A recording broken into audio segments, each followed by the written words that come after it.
కృష్ణా జిల్లాలోని గుడివాడ కే కన్వెన్షన్లో జరుగుతున్న వైసీపీ సమావేశంలో పాల్గొనేందుకు వెళ్లిన జడ్పీ చైర్మన్ ఉప్పాల హారికతో పాటు వైసీపీ ఇన్ఛార్జి ఉప్పాల రామును అదుపులోకి తీసుకుని పట్టణంలోని వన్ టౌన్ స్టేషన్కు పోలీసులు తరలించారు.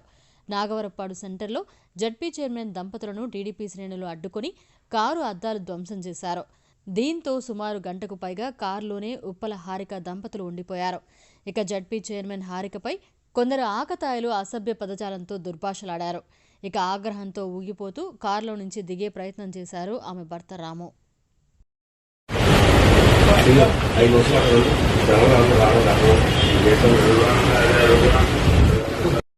ఇవాళ వరకు ఎవరన్నా కానీ ఒక్క మాట అన్నావా అని చెప్పి అడుగుతున్నా. ఒక్క మాట అన్నా మేము ఎవరన్నా అన్నావా? ఈ రోజున ఇంట్లో ఉన్నటువంటి మహిళని మీరు ఇలాంటి మాటలు మాట్లాడతారా? కానీ ఈ రోజున ఇప్పటి వరకు కూడా ఎవరినన్నా సరే ఒక మాట మాట్లాడిన పరిస్థితి ఉందా? దుర్మార్గంగా చేస్తా ఉన్నారు. ఖచ్చితంగా భగవంతుడైన ఉన్నాడు, మీకు శిక్షిస్తాడు, భగవంతుడు చూస్తాడు.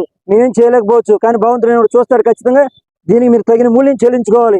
మేము పోలీసు వారిని ఒకటే వేడుకుంటున్నాం, అయ్యా మీరు అందరూ ఉన్నారు కానీ కలహాలు కానీ పెట్టుకోవడం జరగలేదు. ఈ రోజు మేము మీటింగ్ జరుగుతుందని మా దారికి మేము వస్తున్నాం. ఒక్కరిని ఒక్క మాట అనలేదు.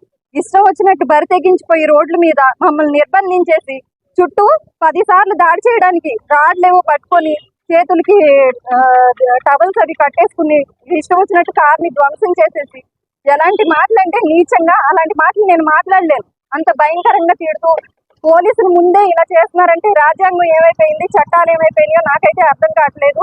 మరి నాకే ఈ విధంగా ఉంటే ఇంకా సాధారణమైన మహిళలు రోడ్డు మీద తిరగడానికి కూడా భయంకరమైన పరిస్థితులు ఏర్పడేటట్టున్నాయి. గవర్నమెంట్ వచ్చి 1 సంవత్సరం అయింది, ఇంకా 4 సంవత్సరాలు ఈ భయానక పాలన ఎలా ఎదుర్కొంటారో మరి నాకైతే అర్థం కావట్లేదు.